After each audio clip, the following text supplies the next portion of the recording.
Once upon a time, in the days of old, there was a village called Ekamoyo, located near Okuku in present-day Osun State. This vibrant village thrived on peace and unity, with its people living harmoniously together.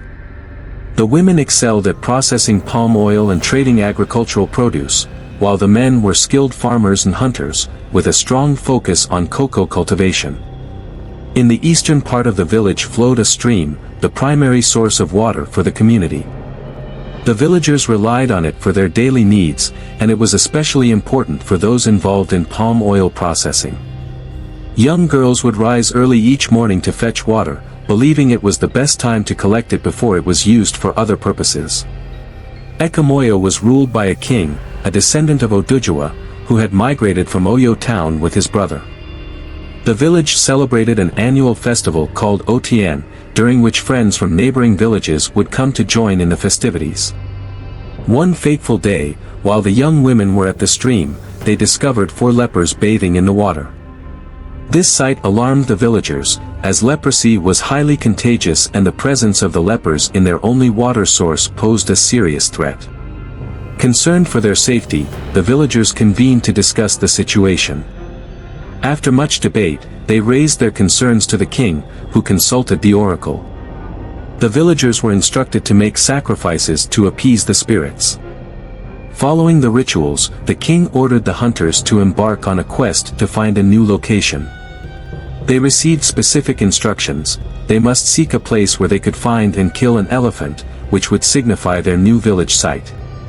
The hunters prepared for 7 days, arming themselves with local charms and consuming prescribed potions. On the 7th day, they gathered at the palace for prayer, receiving final instructions and warnings. With determination in their hearts, they set out on their journey, ready to face whatever challenges lay ahead. The group of hunters consisted of 16 brave men who set off toward the southern part of the village, leading them into the sacred forest. As they ventured deeper, fear and concern weighed heavily on their hearts. Family members cried profusely, uncertain if their fathers would return alive. After much persuasion and encouragement, the leader fired a shot into the air, signaling the start of their journey. With renewed resolve, the hunters plunged into the bush. On the first day in the sacred forest, the hunters walked for hours, when suddenly, they began to hear whispers and eerie voices echoing around them. Doubts and questions flooded their minds. Were they experiencing hallucinations or were real spirits communicating with them? The team leader, the most experienced among them, cautioned against responding. He urged the group to hasten their pace and move away from the unsettling sounds. As night began to fall, they had yet to spot any signs of wild animals.